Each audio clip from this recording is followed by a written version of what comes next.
Hola, ¿cómo están? Yo estoy bastante emocionada por contarles mis películas favoritas del año 2024. Un poco tarde, lo sé, pero el tiempo es una construcción social y si nos ponemos de acuerdo podemos decir que ayer fue año nuevo, así que dos cosas antes de comenzar. La primera es que claramente no vi todas las películas que quería ver del año pasado, porque pues ¿quién puede ver todas las películas que salen en un año? Es una misión casi imposible. Estas son algunas de las que quería ver y no alcancé a ver. Sin embargo, aunque me faltaron algunas, sí estoy muy feliz con la lista que logré ver y con la que les voy a presentar a continuación. Segunda aclaración y es qué películas incluiré como del 2024, porque eso es un dilema, ya que si me basara en la fecha de estreno en Colombia, muchas de las películas de esta lista, por ejemplo, Aún estoy aquí de Brasil, se estrenó en Colombia recién este año, en el 2025, pero técnicamente es una película del 2024, ya que en Brasil se estrenó en el 2024.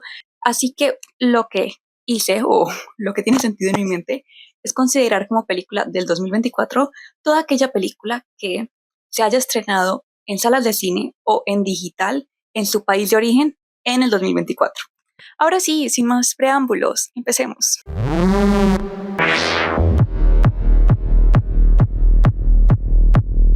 La Sustancia fue una de las películas del año, creo que no tengo que presentarla, estaba en todas partes y me alegra.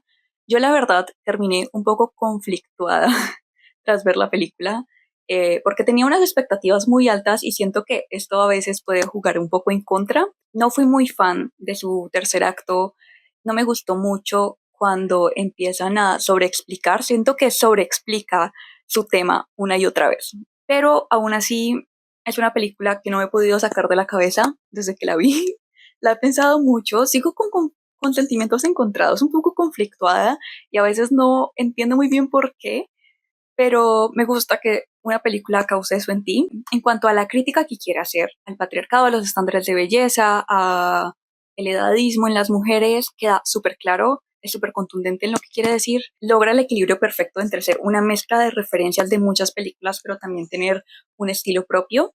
Y por supuesto, como que lo que más aprecio es que sea una película que haya logrado movilizar como a los espectadores a ver algo fuera de su zona de confort.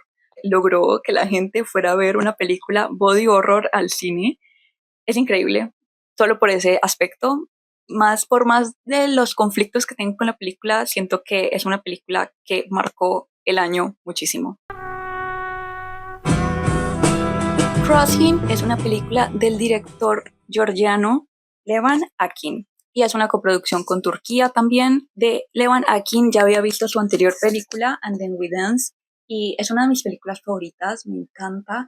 Crossing cuenta la historia de una mujer mayor que está buscando a su sobrina, que es una mujer trans y a quien no ha vuelto a ver hace muchísimos años. Al principio de la película llega al lugar donde su sobrino vivía y se da cuenta que ya no está allí y que probablemente se pasó a Turquía. Y allí, con la ayuda de un joven, ambos van a Turquía como en una travesía para buscarla a través de las calles de Estambul.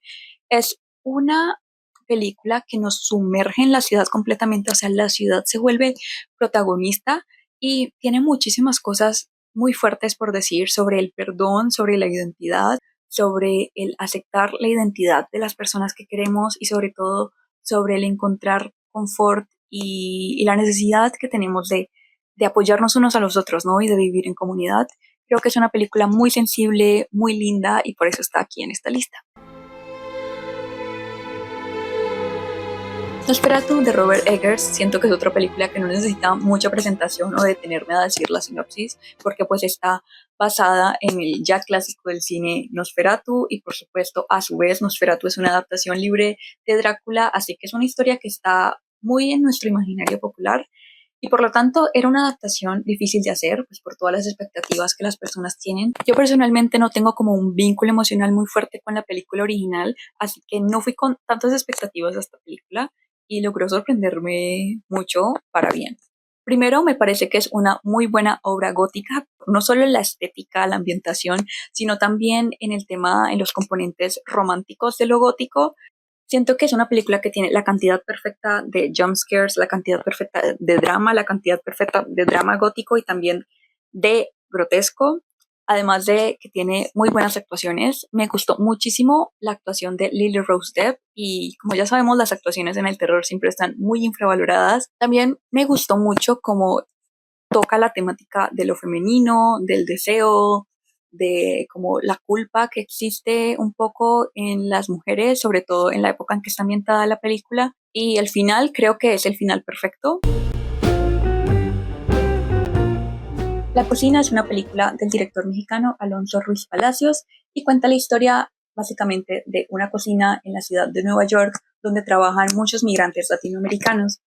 Es una película un poco extraña de describir porque siento que mezcla lo experimental un poco, pero también es un drama sobre todo lo que sucede allí. Esta película escogió muy bien como el escenario donde toma lugar, ya que la cocina se convierte como en un microcosmos para observar las dinámicas sociales, por ejemplo, la migración, las dinámicas de poder, el racismo en los Estados Unidos, la xenofobia. Y creo que es una película muy importante teniendo en cuenta los tiempos en que vivimos, donde hay tanto discurso antimigratorio, pero no solo se queda como en el comentario social, sino que nos ofrece un gran análisis de personajes. Su personaje principal es un poco difícil. Sé que hay muchos comentarios que dicen que les cuesta empatizar un poco con él, pero siento que eso también enriquece la película en el que sea un personaje muy complejo.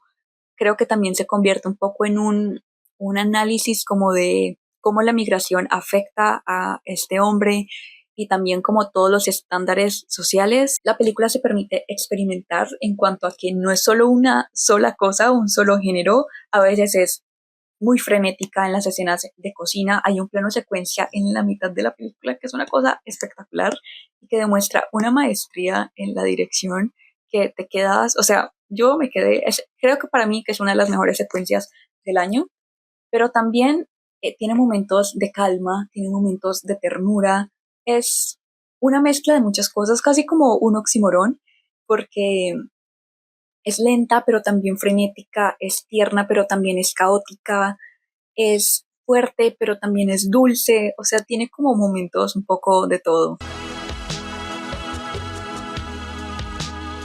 Brujas es un documental de Elizabeth Sonke. Básicamente es un documental ensayo que, por una parte, cuenta la historia de la cacería de brujas y por otra, se permite hablar sobre la depresión postparto desde la propia directora, que es quien está contando su propia experiencia con la depresión postparto. Es una película que me sorprendió muchísimo, me voló la cabeza en muchas otras partes, porque es una combinación temática que no esperaba y siento que lo hace muy bien. Si bien es un documental muy tradicional en su estilo, tipo es entrevistas y imágenes de archivo, no es como que sea el documental más experimental del mundo, es más bien muy tradicional, pero creo que el tema y cómo lo explora es lo que lo hace especial. También siento que tiene un gran trabajo con el material de archivo, porque además de las entrevistas a cámara, la película está llena de escenas de otras películas que aportan a la narración y también como que nos permiten ver un poco la representación de las brujas en el cine. La siguiente película es una película colombiana, la primera colombiana de la lista, pero no la última, es Mi Bestia de Camila Beltrán. Esta película, si están en Colombia, pueden verla gratis en RTVC Play. Mi Bestia es la historia de Mila, una niña que crece en la Bogotá de los 90s y es una película que mezcla pues el género de coming of age porque pues muestra a una niña creciendo, pero también un poco el componente de terror. Algo va a pasar con la luna, entonces hay mucho pánico en la sociedad de, ay, va a venir el anticristo. Y aparte, también están desapareciendo muchas niñas que también una temática muy actual que da mucho miedo. O sea, siento que eso da más miedo que el tema de la luna y que pueda venir el anticristo. Hay muchas cosas pasando en la película y Mila, nuestra protagonista, está creciendo y además está el miedo de la sociedad y además está el hecho de que las niñas están desapareciendo. Creo que la película te crea toda una atmósfera de terror. Y me gustó muchísimo sus decisiones estéticas, sus decisiones técnicas y cómo está filmada. Creo que en definitiva ayudan a crear toda esta atmósfera que les contaba que la película busca crear. La pude ver dos veces, la segunda vez la disfruté mucho más. Creo que no solo nos muestra de una forma muy acertada cómo es crecer y cómo todos estos cambios que se generan en una niña y los miedos que vienen con todos estos cambios. Y en definitiva me dejó con muchas más ganas de ver más películas de este género en Colombia. No solo terror, sino también más coming of age y por supuesto más mujeres en Colombia dirigiendo películas, por favor. Challengers de Luca Guadagnino también creo que es otra de las películas del año. Fue muy sonada, así que no creo que necesite tanta presentación. Sale Zendaya, Reina. Es una película sobre el mundo del tenis, pero pues no es una película deportiva per se, porque usan el tenis como excusa para hablar sobre las relaciones sociales, las relaciones humanas. Y esto me pareció absolutamente brillante, porque en muchas veces no solo la película lo explica explícitamente y dice un partido de tenis se compara con las relaciones de X o Y forma, sino que todo el tiempo nos lo está haciendo ver. Además de eso, está filmada increíblemente. Las escenas de los partidos como tal me sorprendieron muchísimo, sobre todo la famosa escena en la que la cámara se convierte en la pelota de tenis. ¡Ah! Increíble. O el plano en el que están como que desde abajo de la cancha, también increíble, lindísimo. Y además de eso, la música es increíble, la edición es increíble, las actuaciones son increíbles. Creo que merecía mucho más amor en la temporada de premios, en los Oscars, porque el amor del público en definitiva estaba. Es una película icónica, caótica, sudorosa y que nos da un gran análisis de personajes y una gran visión a las relaciones humanas.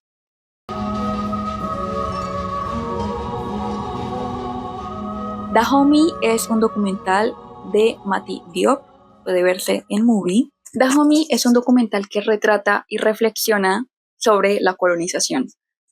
¿Cómo? A través de mostrar cómo 26 piezas fueron devueltas a su lugar de procedencia, o sea, Francia las robó durante la colonización en África y ahora como acto de reparación las devuelve a la actual República de Benín, de donde antes quedaba el reino de Dahomey.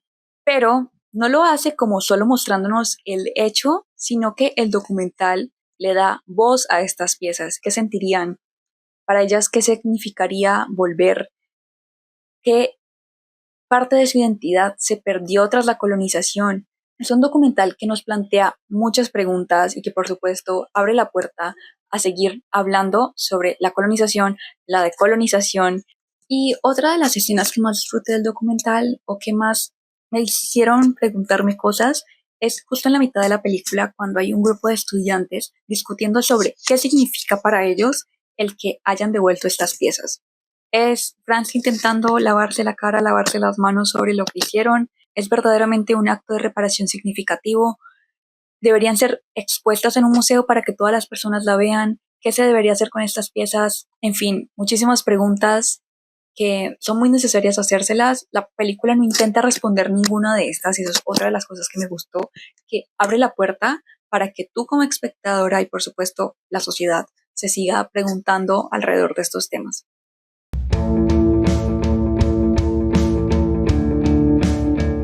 Dirigida por Chao Shihui, que nos muestra 3 generaciones de mujeres en la China contemporánea, una madre, una hija y una joven que viene a ser como la vecina del lugar donde esta madre y esta hija viven. Me encantó muchas cosas de esta película.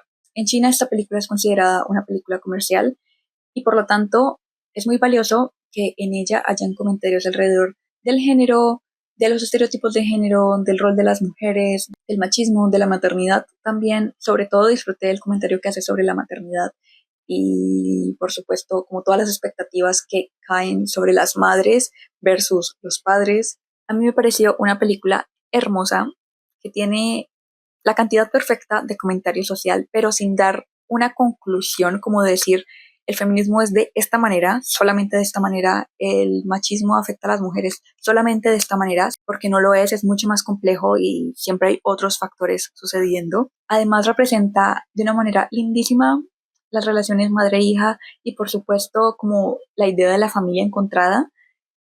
Es decir, como que estas personas que se encuentran, que no pueden estar no relacionadas sanguíneamente, pero deciden acompañarse en el camino y es muy linda. También tiene muchos momentos de comedia, tiene romance, perfecta, hermosa.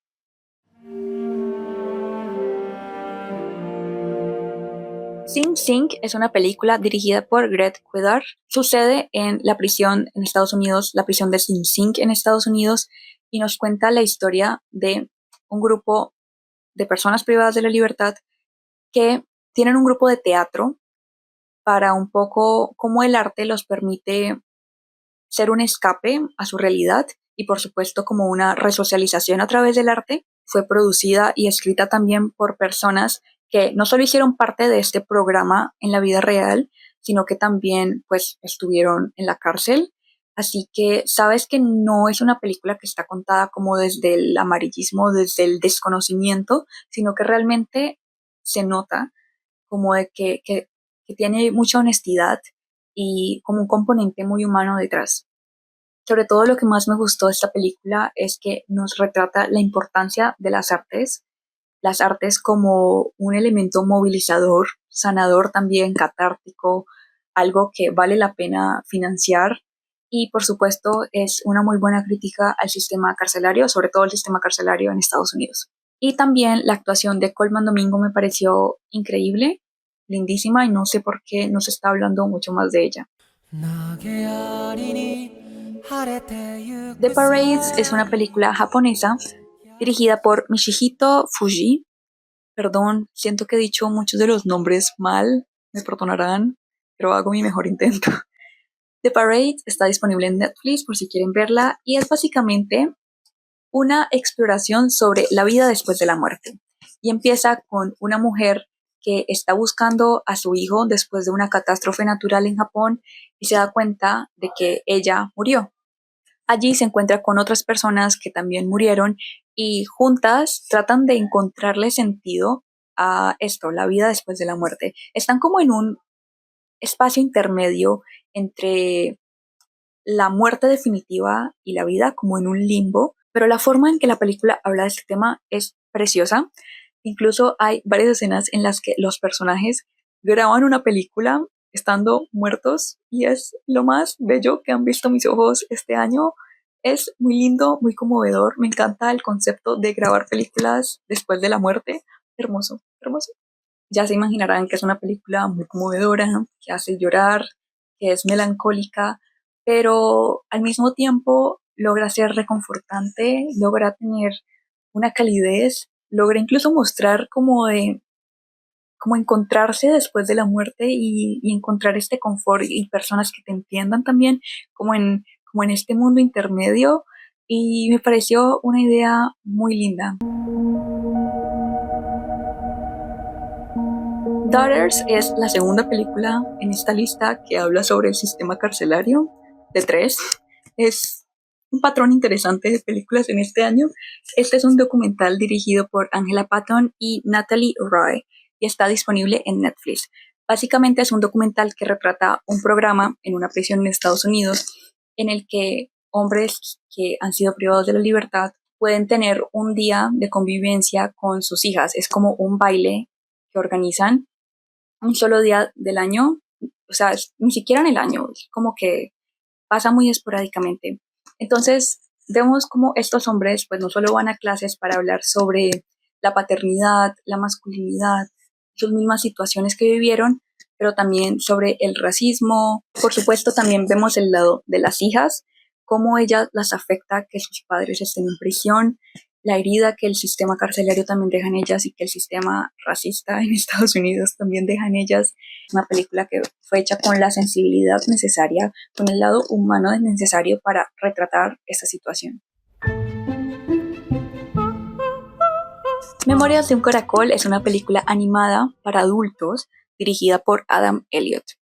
Énfasis en para adultos porque leí algunas reseñas que gente llevó a sus niños a la película y pues obviamente se encontraron que no era para niños, lo cual me sorprende primero que los cines no hagan la aclaración que es para adultos y segundo que sigamos pensando que toda la animación es para infancias cuando no, la animación es solo un medio, no un género, no algo solo infantil.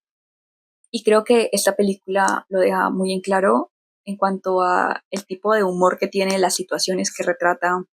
Cuenta la historia de dos hermanos que les pasan muchas cosas trágicas. Es sobre el crecer, la identidad, la soledad, el encontrar tu lugar en el mundo. Además de que tiene una técnica de animación lindísima, es hecha en stop motion y también es muy lindo porque el personaje principal quiere también ser animadora de stop motion, entonces estamos viendo el stop motion dentro del stop motion y es muy bello. Pero no solo la técnica es muy linda, sino que la historia en sí misma, aunque es muy triste, muy trágica por momentos, también logra reconfortarte. Es como que te golpea, pero te abraza al mismo tiempo, un poco masoquista. Eso suena un poco mal. La película realmente logra estos picos emocionales y transportarte por todo lo que está sucediendo. Girls Will Be Girls es una película de la India dirigida por Shushi Talati. Me encantó esta película, es una coming of age, es decir, una película que retrata el crecimiento de una niña en la India. La vemos en su colegio, la vemos relacionarse con su primera pareja, pero sobre todo es una película sobre una relación madre e hija. Y esto es lo que más me gustó de la historia que buscaron retratar, porque muestra como esta confusión que se da en las relaciones madre-hija, la complejidad de las mismas, pero también a veces la competencia que se da entre la madre queriendo ser como la hija y la hija no queriendo ser como la madre. La forma en que esta película retrata las relaciones madre-hija es increíble en cuanto a que logra capturar todas las complejidades, los matices, pero también la belleza de la misma. Flow es una película animada de Letonia en coproducción con Francia. Flow puede parecer una historia sencilla y lo es. Es como un futuro, no sabemos si es un futuro o el pasado, pero el caso es que no hay humanos y los animales se han quedado solos y hay una serie de inundaciones ocurriendo, entonces los animales tienen que sobrevivir. Es como medio bíblica, medio el diluvio, pero también apocalíptico, distópico. Ese es el escenario donde ocurre la película. Y los que hicieron la historia son muy inteligentes porque saben el cariño que como humanos les tenemos a los animales, es decir, a los perros, a los capibaras, a los gatos.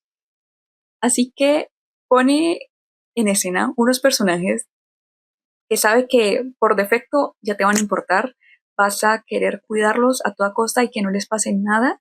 Entonces, eso juega mucho a su favor porque la película no tiene diálogos, que es otra de las cosas que me gustó muchísimo, y cómo logra contar tanto sin una sola palabra. Algo muy curioso es que los personajes puedes ver cómo se transforman sin decir nada y siendo un perro y siendo un gato y ves cómo cambian también a lo largo de la película, cómo superan miedos, cómo se hacen amigos, cómo las relaciones entre ellos van creciendo. Es hermoso. También fui muy fan de que fue hecha en un software gratuito, en Blender, y me encanta la democratización de las herramientas artísticas. Sí a todo. Aún estoy aquí es una película brasileña dirigida por Walter Salles. Esta película está basada en una historia real de Rubén Paida, que fue un diputado en Brasil y después fue víctima de desaparición forzada durante la dictadura. Por supuesto, películas sobre la dictadura hay muchas. No es como que esta esté inventando algo nuevo. Tampoco es muy experimental en su forma de narrar. Hay una crítica que leí en Gato Pardo, que voy a dejar el link en la descripción, que pues a veces me gusta leer críticas que pues no les haya gustado la película, como para un poco ver otras perspectivas.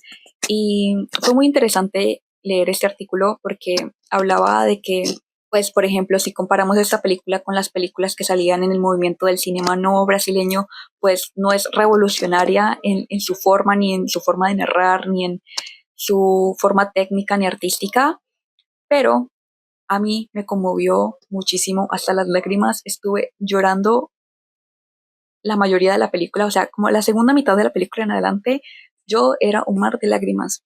Creo que me conmovió mucho el cómo la película logra retratar cómo una situación política como esta afecta a una familia y la rompe y cómo hay que seguir adelante a pesar de lo que está ocurriendo es muy fuerte. Y el tema de la desaparición forzada y de la violencia me llega muchísimo, así que creo que por eso está tan alto en, en este listado, porque, porque emocionalmente me llegó mucho. Y creo que hay que seguir contando ese tipo de historias. Es muy necesario seguir impulsando la memoria histórica, sobre todo en los tiempos en que vivimos.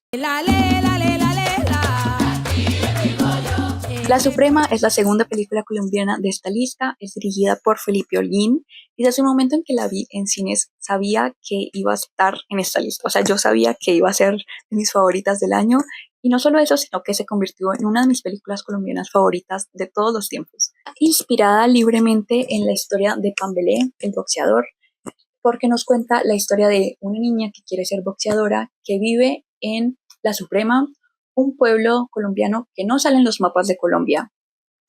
Pero de repente este pueblo se vuelve importante porque un boxeador de este pueblo va a competir en una competencia de interés mundial. Entonces ahí sí todo el mundo pone ojos en ese pueblo, pero en el pueblo ni siquiera pueden ver la pelea porque no tienen televisión, no tienen electricidad. Creo que esta película es perfecta para que lo vean esas personas que dicen, ay, pero es que el cine colombiano es muy aburrido y solo habla del conflicto y son películas que nadie entiende, porque primero no es así, es una discusión mucho más amplia y segundo, creo que esta película lo tiene todo, tiene comentario social, tiene comedia, es una película divertida para toda la familia, yo la fui a ver con mi familia, todos salieron encantados y es una película que toca las fibras porque habla sobre el olvido, sobre el racismo estatal, el racismo tan estructurado que también existe en Colombia y sobre, por supuesto, la importancia de las comunidades y de la perseverancia y como de la esperanza sobre todo. Nickel Boys es una película dirigida por Rumble Rose y está disponible en Prime Video. Es una de las 10 películas nominadas a Mejor Película en los premios Oscars y me enfurece mucho que esté tan infravalorada porque si yo fuera a los Oscars le daría el premio a Mejor Película a esta película. No solo es una película que tiene un comentario político y social importantísimo, sino que también aporta a la memoria histórica de un país y por supuesto tiene una propuesta artística increíble. Está filmada en primera persona, es decir, que la cámara son los ojos de los personajes. Son dos chicos en una escuela reformatoria, una escuela slash prisión para jóvenes en los Estados Unidos en los años 60. Entonces, el que esté grabado en primera persona ayuda un poco a que sientas lo que los personajes están sintiendo. Es una película que denuncia lo que sucedió en esta prisión porque pues está basada en un libro y a su vez está basada en hechos reales y es una película que lucha contra el olvido, habla y denuncia el racismo en los Estados Unidos, habla y denuncia el sistema en los de los Estados Unidos. Aquí hay muchas películas que critican el sistema, creo que hay un patrón, como pueden observar. Sé que no es muy cómoda de ver en cuanto a que el que esté grabado en primera persona es un poco difícil adaptarse, pero realmente que vale mucho la pena. Es una película que para mí lo tiene todo, no solo un componente artístico increíble, una propuesta diferente y una propuesta que realmente aporta a lo que quiere decir, es decir, como de que cogieron la historia y encontraron la mejor manera de contarla visualmente, narrativamente. Siento que la primera persona le va muy bien al tipo de historia que quieren contar, te hace sentirlo todo mucho más y te hace entender a los personajes, te hace llorar con lo que los personajes les está pasando y por supuesto es una película que se queda en tu mente y no la olvidas. Esta película es para mí una de las películas más importantes estrenadas en el año por lo que tienen que decir y por su relevancia con lo que está sucediendo actualmente en el mundo. Es una película dirigida por un colectivo de cineastas, Basel Adra, Yuval Abraham, Rachel Sor y Hamdan Balal. Bassel Adra, que es uno de los directores, es un joven periodista palestino que vive en la villa Masafer Yatta y básicamente retrata en tiempo real la ocupación israelí de su villa. Es muy dura de ver, muy cruda, pero creo que es una película que todo el mundo debería ver como de visionado obligatorio, y es muy triste que en Estados Unidos no haya conseguido como una empresa que la distribuya. Y esta es una invitación también a que si encuentran en sus países o desde donde sea que estén viendo un espacio donde la estén proyectando, vayan, miren la reflexionen, eh, aprendan sobre lo que la película está retratando.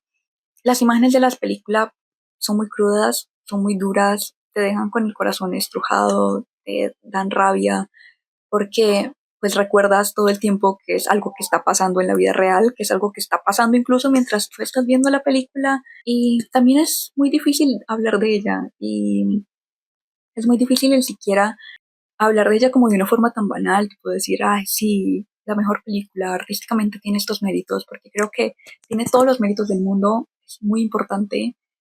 Además, la película pues no solo muestra lo que está ocurriendo en Masafer Yatta, sino que también eh, llega allí Yuval Abraham, que es un joven israelí, y básicamente nos muestra como no solo la relación entre estos dos jóvenes, un palestino y un israelí, sino que también muestra y retrata la diferencia de derechos que existen entre ambos, la diferencia de libertades, cómo uno puede imaginar su vida un poco más libremente y el otro ni siquiera se atreve a soñar muy grande, pues porque por la realidad de las cosas que están sucediendo.